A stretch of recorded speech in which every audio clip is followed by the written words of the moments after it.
자살하거나 뭘 할 텐데 얼마나 또 저 사람은 괴로울까. 그래서 저 사람이 예수를 믿었더라면 사람도 죽이지 않고 자기도 전과 22범이 되지 않았을 텐데, 그러면 그 사람은 뭐냐 했더니 마귀가 그 사람만 그렇게 만드는 것이 아니라 그 사람 속에 들어가서 막 사람을 죽이고 전과를 일으키는 그런 마귀는, 우리들을 접근하는 마귀, 우리를 천국에 가기보다는 지옥에 가게 하려고 계속 끊임없는 죄를 짓게 하는 그 마귀랑 같은 마귀지 다른 마귀가 아닙니다. 그건 같은 애가 괴롭게 하는 거죠. 그렇기 때문에 마귀는 어떻게든 죽이고 멸망시키려는 것이다. 요한복음 10장 10절에 마귀의 역할은 우리를 어떻게든 죽이고, 그 기밀권이를 죽이려고 하는데 너 그만 혼자 죽지 말고 그 여성 죽이고 죽어라. 마귀의 역할은 어떻게든 우리를 죽이려고 하는 거예요. 멸망은 뭐냐? 멸망은 지옥에 보내려고 하는 거죠. 그래서 우리의 싸움의 대상이 마귀라는 걸 알아야 되는데, 아무리 얘기해도 아무리 설교를 들어도 그게 모르니까 늘 마귀에게 속고 살고, 마귀에게 속으니까 싸우고, 마귀에게 속으니까 속이고, 마귀에 속으니까 세상에 한 발 담그고 그 발을 빼지 않고 그렇게 사는 거예요. 근데 그런, 제가 목회를 이렇게 해보면서 어떤 사람은 확 변화되고 어떤 사람은 그렇게, 근데 다 그런 사건이 뭐냐면 우리의 싸움의 대상, 우리를 죽이려고 달려드는 싸움의 대상이 마귀인데 말이에요. 그 싸움의 대상이 마귀인 줄 모르고 속고 사는 거죠. 그래서 우리가 무슨 싸움을 싸워야 되느냐 하는 것을 말하고 있는 거죠. 무슨 싸움을 싸워야 되느냐. 자, 초대교회 때는 그 싸움의 대상을 알았기 때문에 은혜를 받은 다음에 그 사람들이, 야, 우리가 은혜를 받았으니 우리가 이제 이렇게 살면 안 되겠다 해가지고 은혜를 받은 다음에 그들이 완전히 변화됩니다. 근데 변화되면서 초대교회 때 변화된 사람들이, 자, 요한복음 16장 28절을 한번 볼게요. 요한복음 16장 28절. 자, 초대교회 변화된 사람들이 뭘 체험을 했나? 요한복음 16장 28절에 가서 보니까 16장 28절. 내가 아버지께서 나와 세상에 왔고 아버지에게서 나와 세상에 왔고 다시 세상을 떠나 아버지께로 가노라 하시고, 하나님이 이 땅에 왔다 갔어요. 와, 그래서 우리가 성지순례 하잖아요. 하나님이 이 땅에 왔다 가셨다. 대통령이 어느 한 지역을 방문해도, 아, 이번에 대통령이 어느 지역을 방문해가지고 우리 특산물을 사주셨습니다. 뭐 그렇게 선전하듯이, 자, 하나님이, 대통령이 아니고 교황도 아닌 하나님이 이 땅에 오셔서 가시면서 뭘 남기고 가셨는데, 뭘 남기고 가시냐 하니까 우리들의 마음 속에 예수님을 남기고 가신 것이 믿어지시기 바랍니다. 그래서 하나님이 너무나 소중한 걸 우리들에게 주고 가셨어요. 근데 중요한 건 그분이 왔다 가셔서 그분이 우리 속에서 기념이 되어지고 우리 속에서 살아있는 게 더 중요한 거죠. 할렐루야. 그런데 목표가 다르다 보니까 내 자녀나 내 교인들이 변화되지 않는 거죠. 목표가 다르니까. 목표가 다르잖아요. 우리들의 목표는 내 속에 예수의 부활한 모습을 따라서 살아야 되는데, 그래서 목회, 그러면 여러분들이 교회 나오시면서 그 전에 교회 다닐 때, 그 전에 믿을 때는 내가 이렇게 살았는데, 내가 부부싸움하고 살았는데, 내가 부인이 미웠는데, 내가 추석 때가 되더라도 처갓댁에 찾아가지도 않던 사람인데, 내가 이렇게 남을 속이면서 물질을 모았던 사람인데, 뭐 이런 것들이 생각이 나면서 예수님이 내 속에 오신 순간에 나를 괴롭히고 있는 대상의, 싸움의 대상은 마귀구나. 내 싸움의 대상은 내 식구가 아니구나. 내 회사원이 아니구나. 이게 마귀가 우리를 이렇게 힘들게 하는, 이게 보여야 되는데 예수님이 내 속에 오시기 전에는 이게 안 보여지는. 그러면 교회를 다니는 것이 예수님이 오신 것인가? 그렇지는 않습니다. 내 속에 내가 교회를 다니는 건 천주교를 다니지 불교를 다니지 다닐 수 있어요.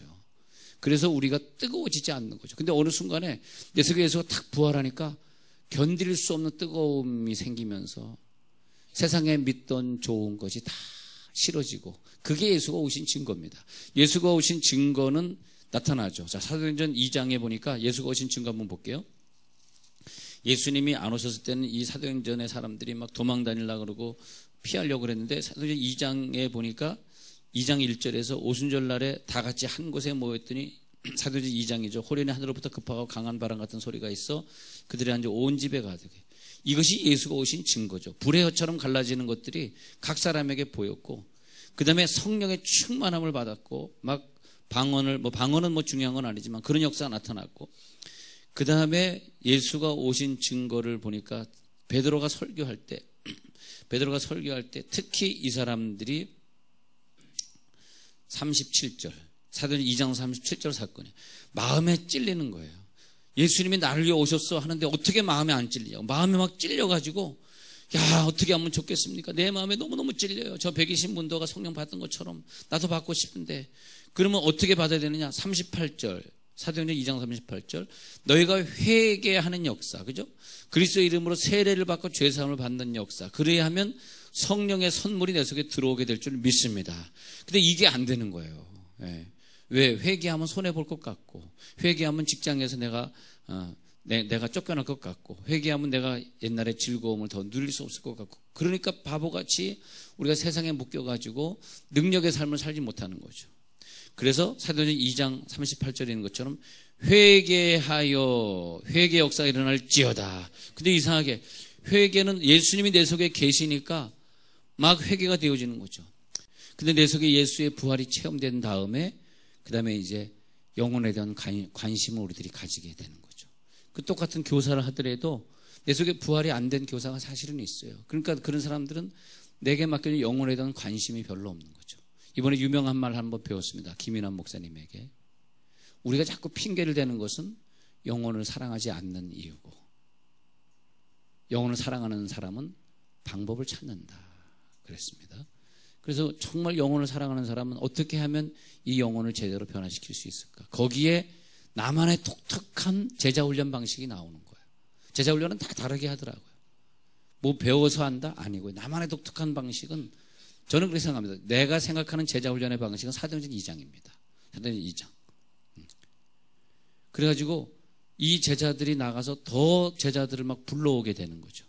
날이 갈수록 날마다 47절에 보니까 2장 47절 구원받는 사람을 날마다 더하게 하시는 역사 말이죠. 김인환 목사님이 지구촌교회 왔을 때 200명 주일학교였다가 자기가 간돌 때 1400명이었다 그랬는데, 하여튼 근데 그만큼 날마다 숫자가 더하게 되는 거죠. 내가 연초에 우리 반 학생들 5명을 받았는데 걔네들이 막 제자를 학교 가서 막 제자를 삼고, 예. 그래가지고 학교에 찾아가서 점심때 아이들 찾아가가지고 학부형처럼 찾아가가지고 점심 먹고 있는 아이들 등을 두드려주고 같이 기도해주고 같이 기타 치면서 걔하고 같이 놀아주고 찬양해주고, 걔가 성경 공부, 야 목요일 점심때마다 내가 너를 찾아가니까 목요일은 우리 선생님이 널 찾아가서 10분 동안 성경 공부하는 거다. 그리고 그러면 학교에서 저 사람은 주일학교 교사인데 목요일마다 찾아가서 10분 동안 애들 데리고 성경 공부. 근데 처음에는 그 아이 하나만 했는데 걔가 너무 좋아하니까 야 임마 놀지 말고 우리 선생님, 우리 교회 선생님 우리 학교에 놀러 오신데 점심때 12시 반에 꼭 오셔. 같이 가자. 한 명도 됐고 한 명도 됐고. 그래가지고 나중에 한 30-40명이 모여서 성경 공부를 10분 하는 거지만 말이에요. 애들을 같이 막 재미있게 해주고. 왜냐하면 그 영혼에 대한 관심이 있으니까. 이게 제자훈련이라고 저는 생각합니다. 제가 생각하는 제자훈련은 여기 보니까 그 모든 거, 제자훈련은 뭐냐니까 44절 믿는 사람이 다 함께 있어 모든 물건을 서로 통용하고, 내 제자들 생각할 때 내가 용돈을 가지고 걔한테 먹을 거 사주는 것이 아깝지가 않은 거예요. 서로 물건이 통용해. 그런데 43절에 그때 막 질병이 떠나가고 기소와 표적이 많이 나타난다. 저는 목회를 그렇게 봅니다. 목회는 우리들이 만나가지고 세상적으로 만난 게 아니잖아요. 세상의 모임이 아니잖아요. 직장이 아니잖아요. 여기는 학교가 아니잖아요. 학교의 지식을 공부하는 곳이 아니잖아요. 여기서 모여가지고 그냥 서로 우리 변화되지 않는 남편을 위해 기도하고, 그래가지고 내가 집에 가서 변화되지 않는 남편을 어떻게 내가 섬길 것이냐, 그러면서 뜨겁게 하면서 제자의 강한 역사가 나타나고 훌륭한 제자들이 나오고 내 속에 부활이 막 서로 친 것. 야, 내 속에 예수가 부활한 다음에 2000년 전에 부활한 건 둘째치고 내 속에 부활했기 때문에 내가 이렇게 변화됐어. 내가 이제 그런 말 쓰지 않아. 내가 이제 화내지 않아. 나 이제 인사 잘하는 사람이 되었어. 나 이제 너무너무 즐거워. 나 이제 옛날에 하던 거 그런 거. 우리 학생들도요, 통계적으로 보니까 그 담배하는 애들이 그렇게 많다는데, 응? 나 이제 그런 거 이제 담배 이제 안 해. 너희들하고 안 놀아. 나 이제 너희들 변화시킬 거야. 막 그러면서 말이에요. 그러면서 변화되죠. 그랬는데 그런 현장이 될 때에 드디어 겉으로 나타나는 현상이 뭐냐면 사업의 문제가 해결되고 가정의 문제가 해결되고 물질이 해결되고 기사와 표적이 나타날 때 질병은 떠나갈 줄로 믿습니다. 그래서 저는 그렇게 봐요. 내가 이렇게 목회하면서 내 스스로 사람들이 질병에 걸려서 막 죽어나가는, 진짜 제가 많은 교회를 돌아다녀 보잖아요. 그럼 그 교회에서 목사님 우리 교회가 참 장로와 목사와 싸워가지고 골치 아픈 때 좀 집회 와서 하나가 좀 되게 해주세요. 그런데도 가봐요. 그럼 막 싸움이 있는 곳에 가보면 특징이 뭔지 아십니까? 아픈 사람들이 많아. 나 진짜 어떤 교회 갔는데 왜 이렇게 아픈 사람들이 많은지. 젊은 사람도 아프고 나이 든 사람도 아프고 엄청 아프더라고. 예. 그래서 막 찬양하면서 막 이 질병이 이 장소에 떠나갈지어다. 근데 여러분들이 볼 때는 아예 뭐 그럴 수도 있기 추상적이지. 근데 그게 아니에요. 예. 그게 아니에요. 이게 아주 정확합니다. 기사와 표적이 절대 나타나지 않습니다. 예. 우리 아이들의 가정, 우리 아이들이 미래에 막 기적을 체험하고 이래야 되는데 그런 게 없는 거, 그런 게.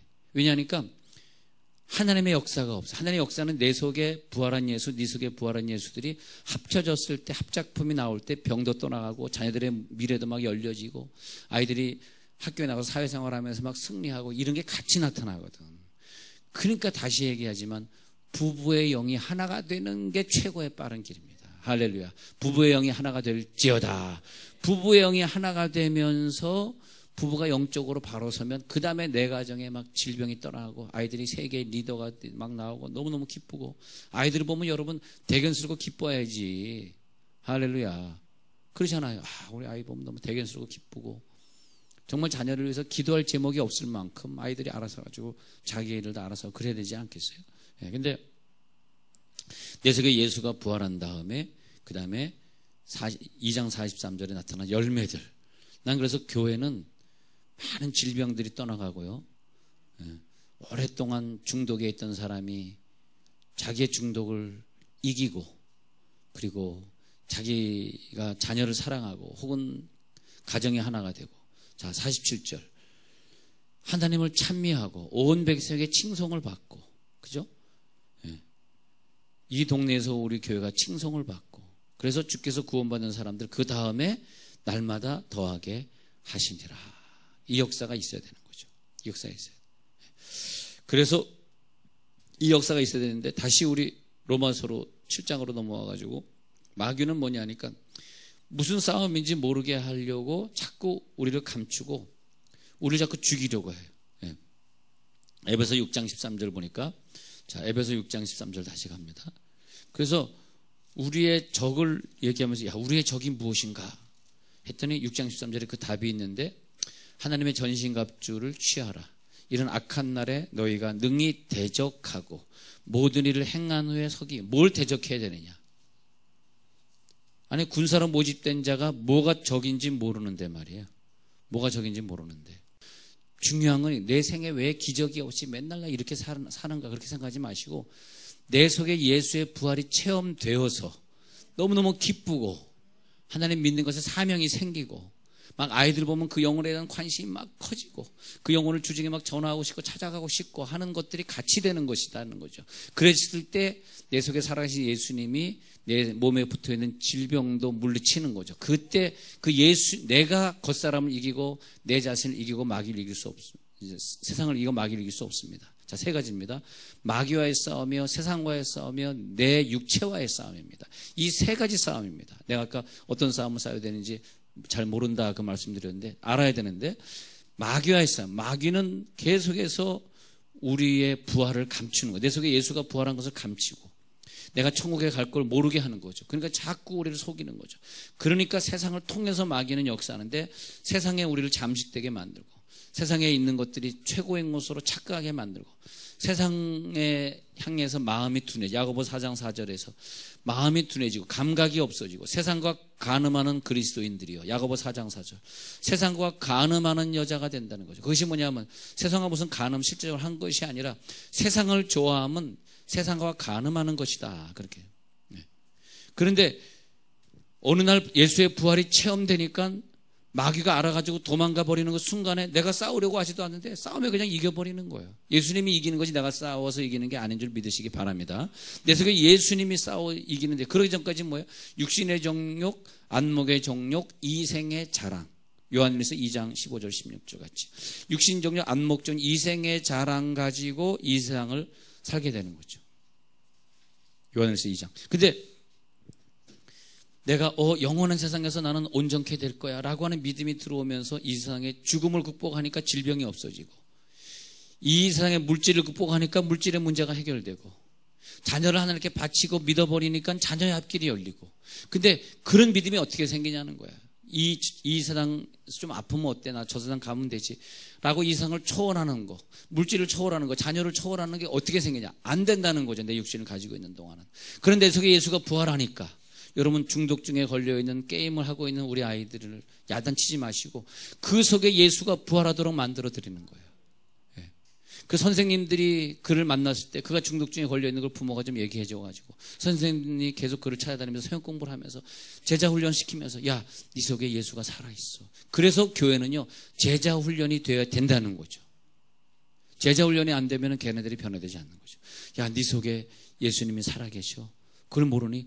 그러면서 어느 순간에 예수님이 살아계실 때 걔가 이기는 것이 아니라 그 속에 예수가 그 게임을 이기게 만들고 그 속에 예수가 잘못된 성격을 이기게 만드는 거죠. 안 그러면 그 아이가 나중에 커서 무슨 일을 할지 어떻게 합니까? 그래서 옛 습관을 이기는 것도 내 속에 예수의 능력이고, 내 성격을 이기고 변화되는 성격을 갖는 것도 예수의 능력이고. 할렐루야. 그래서 다시 로마서 7장으로 오면 말이에요. 로마 7장으로 보면 로마 7장 22절에 속사람으로는 하나님의 법을 즐거워하되, 23절 내 지체 속에서 한 다른 법이 내 마음의 법과 싸워. 이 법이 우리를 주장할 때, 예수의 법이 주장하지 아니하고 세상의 법이 내 속에서 주장할 때 우리를 자꾸 죄의 법으로 사로잡기 때문에 우리 앞길이 안 열리고 내 자녀들의 문제가 계속 터지고 이런 일이 자꾸 벌어진다는 거죠. 그래서 24절에서 곤고한 사람이 되는 것입니다. 내가 사망의 몸에서 어떻게 건져내리라. 그러면서 두 가지의 법이 싸우고 있어. 하나님의 법과 세상의 법, 자신의 싸움을 싸우고 있다가 8장에 가서 해결되는 거죠. 8장에 이젠 난 정죄함이 없어. 나는 이제 죄에서 해방되었어. 언제? 예수 안에 있는 생명의 성령의 법이, 즉 내 속에서 생명의 성령의 법이 나를 주장해야 됩니다. 죄와 사망의 법에 얽혀있던 나를 해방하였음이니라. 죄와 사망의 법은 나를 자꾸 사망으로 끌고 가고, 나를 자꾸 세상의 법으로 끌고 가고, 나를 자꾸 죄로 끌고 가니까 앞길이 안 열리고 힘들고 지치고 이 세상 사는 게 재미가 없고 죽고 싶고. 그러나 내 속에 생명의 성령의 법이 살아날지어다. 생명의 성령의 법은 뭐냐? 예수님이 내 속에서 부활한 자만 누리는 거죠. 내 속에서 예수가 부활한 다음에 우리들을 이기게 하시고 기쁘게 하시고, 이 안에 있는 모든 기도 문제는 해결될지어다. 모든 질병을 떠나갈지어다. 자, 여러분, 이럴 때 우리는 내 육체는 걱정이 되지만 내 속에 예수님이 부활시켜줄 줄 믿기에, 이때 사실은요, 죄송하지만 여기 앉아있는 모든 분들의 기도가 다 응답되는 건 아니에요. 좀 무시해서 죄송해요. 죄송합니다. 죄송. 자, 근데 내 속에 예수가 부활한 사람들끼리의 합심 기도가 필요합니다. 왜냐하면 내가 기도해서는 기도가 응답이 되지 않아요. 내 속에 예수가 부활한 걸 체험한 사람들, 그래서 그 사람들의 기도, 그 부모의 기도가 필요해요. 그래서 이미 세상을 이기고, 내가 세상을 이기었노라. 내 속에 들어와서 예수님이 세상을 이기었노라 했잖아. 세상을 이기고, 그리고 세상과 단절된 삶을 살면서 오직 제자 훈련하고 주를 위해 헌신한 사람들의 기도가 뭉쳐야 됩니다. 그러니까 120문도가 있고 380문도가, 380문도는 집으로 돌아갔잖아요. 그들은 능력 있는 기도를 하지 못했잖아요. 120문도는 능력 기도했잖아요. 그 120문도의 능력 기도, 예수의 부활이 체험된 사람들의, 하나님 입장에서 볼 때는 500명 교인 좋은데 왜 380명 다 내보내고 120문도만 가지고 목회했어요? 그렇지 않습니다. 하나님은요, 380명 있어봐야 소용이 없습니다. 죄송해요. 120문도끼리 확 뭉치면 이시우가 살아날 줄은 믿습니다. 여러분, 뜨겁게 기도하세요. 특히 내 속에 부활한 예수를 가지고 있는 분들의 기도를 제가 요구합니다. 120문도의 기도를 요구하는 거지 집에 돌아간 380문도의 기도를 요구하는 게 아니에요. 이 부분이 굉장히 중요합니다. 그러면요, 분명히 우리 교회에서는 기적이 일어날 줄로 저는 믿습니다. 하나님, 우리 교회는 어떤 교회입니까? 이렇게 교인들이 뜨겁게 기도하고, 이렇게 교사 100명이 아이들을 위해 헌신하는 교회. 어저께 교사 세미나에 참석한 사람들, 나는 부모니까 한번 가서 봐야지 했던 사람들이 다 이번에 교사로 헌신할 줄로 믿습니다. 그 사람 아멘 할 때까지.